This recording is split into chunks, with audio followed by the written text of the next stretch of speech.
Je vais faire le numéro 30 de la page 418. Qu'est-ce qu'on nous dit dans le fond dans ce numéro-là? C'est qu'on a une molécule d'eau. Vous avez la photo à la page suivante. Je trouve qu'ils ont vraiment trop fait des gros atomes, là, gros atomes d'oxygène puis gros atomes d'hydrogène. J'ai refait un dessin plus avec des espèces de petits points ponctuels qui est comme ça. Bon, si on lit la question, on dit dans une molécule d'eau, la distance entre un atome d'oxygène et d'hydrogène, c'est 9 par 10-11 mètres. Donc, c'est ce que j'ai mis. On donne la masse de l'hydrogène, qui est 1,67 par 10-27 kg.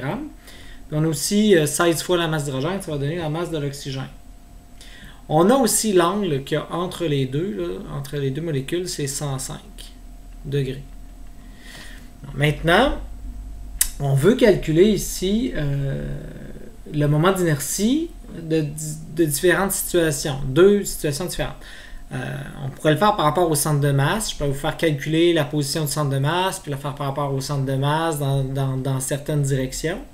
À la place, ils ont été plus directifs que ça. Ils vous disent, bon, un axe est orienté selon l'une des deux liaisons OH. Donc, je prends une liaison OH qui est là, ici. Donc, si je me mets selon la direction de la liaison OH, mon axe de rotation serait comme ça ici. Donc, puisque j'ai un axe de rotation qui est comme ça, ben, je me rends compte que le I de celui-là, ça va être 0 parce que c'est considéré comme une particule ponctuelle. Donc, elle ne tourne pas, un point ne peut pas tourner sur lui-même. Même chose pour l'oxygène qui est là, ça va être 0. Donc, il nous reste le I de celui-là, puis le I de celui-là. Pour une masse ponctuelle, c'est donné par mr carré. Uniquement mr carré, où m, c'est la masse de la particule, puis r, c'est la distance jusqu'à l'axe de façon orthogonale. Donc, on a besoin de cette distance-là ici jusqu'à l'axe de façon orthogonale. Donc, c'est comme si c'était son rayon, là, puis elle se mettait à tourner là, par là-bas, là, puis à tourner autour de notre axe comme ça. Donc là, maintenant, pour trouver ça, ben, je fais ma géométrie. Si j'ai 105, j'ai donc 75 ici. Puis si j'ai 75 ici, ben, je suis capable de trouver mon rayon R parce que je vois que c'est 9 par 10-11 sinus de 75. Puis là, bon, je peux pitonner le reste en mettant ça au carré. Donc ça, c'était pour cette première partie-là.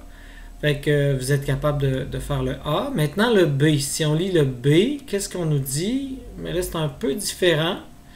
Au niveau du B, on vous dit que, OK,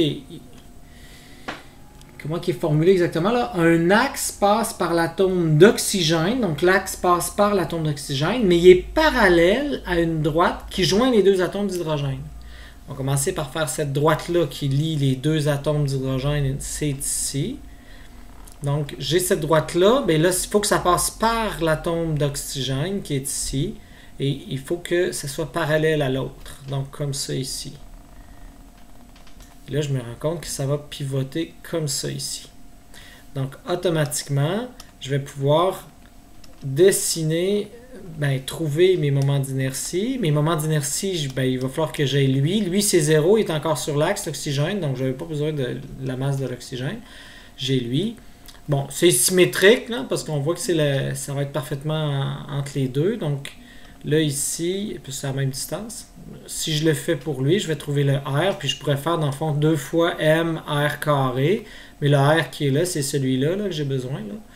Et la masse d'hydrogène, parce que ça, c'est l'hydrogène, puis ça, c'est l'hydrogène. Puis on voit que ça va être la même affaire. C'est pour ça que je fais x2. Et là, pour trouver ça, mais là, c'est pas l'angle est plus 75, là. Donc là, vous avez 180 qui est tout ça ici, moins 105.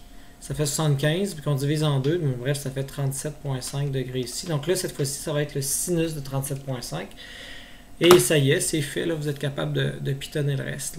C'était ça ici là, pour ce qui est de la molécule là, qui va tourner sur elle-même. Vous savez que la molécule, elle peut faire plein de choses. Pour l'instant, à l'état solide, ça va être juste de la vibration, mais à l'état liquide, il va pouvoir avoir des rotations, puis bon, il va y avoir des moments d'énergie, il va y avoir une quantité d'énergie qui va être en rotation dans la molécule, qui va s'accumuler là, selon le principe d'équipartition de l'énergie. Si ça vous intéresse, vous pouvez aller voir un chapitre à la fin là, du Benson sur la théorie cinétique des gaz.